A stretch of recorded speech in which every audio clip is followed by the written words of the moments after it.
Okay, so we've got to really get used to this Q.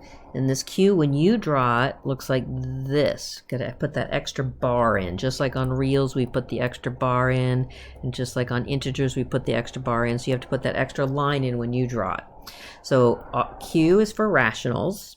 So R is rational if and only if there are integers A and B such that R is equal to A over B. And this is a big deal, right? We have to have the B not equal to 0.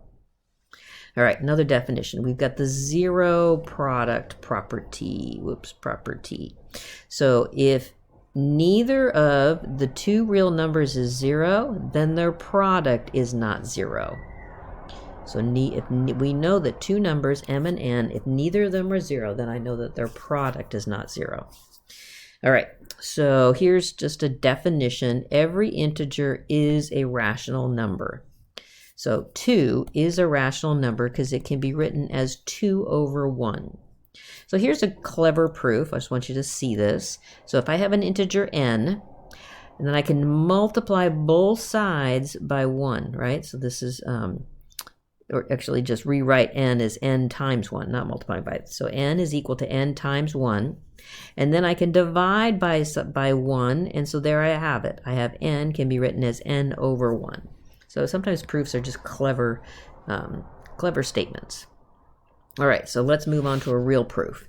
So real example. So prove that the sum of any two rational numbers is rational.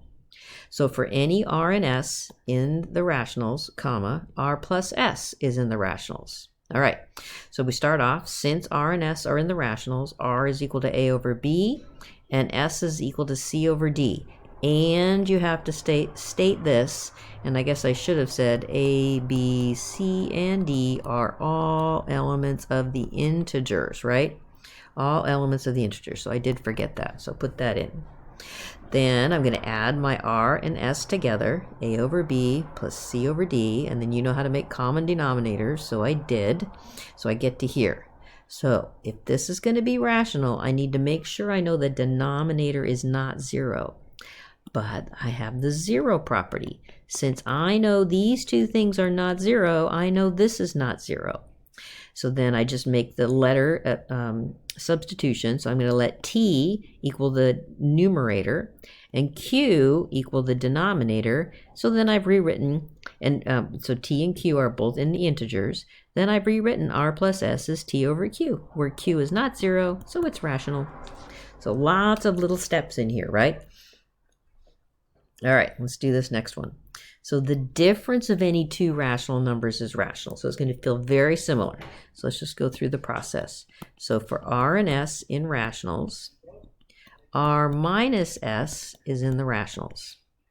So since r and s are in the rationals, I can say r is equal to a over b, and s is equal to c over d, where b doesn't equal 0, d doesn't equal 0, and then a, b, c, d are all elements of the integers. So now I'm going to subtract r minus s, a over b minus c over d, make common denominators, right? ad minus cb all over bd.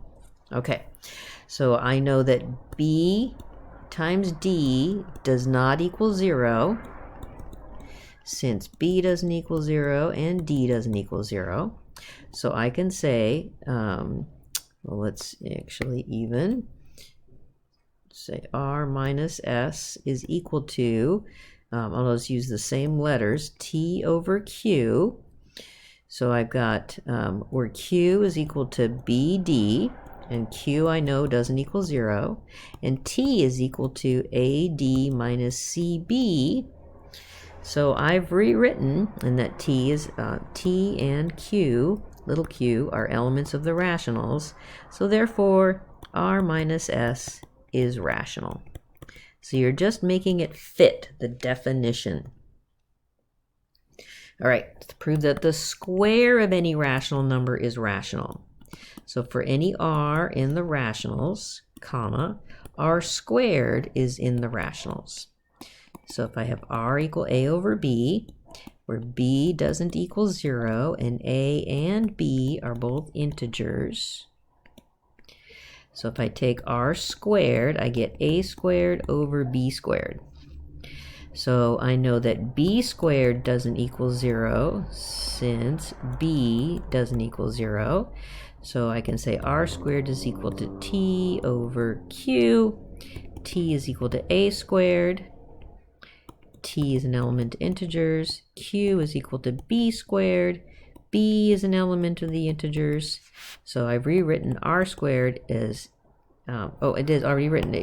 I've written it as a quotient, or a ratio of two integers, so therefore r squared is rational.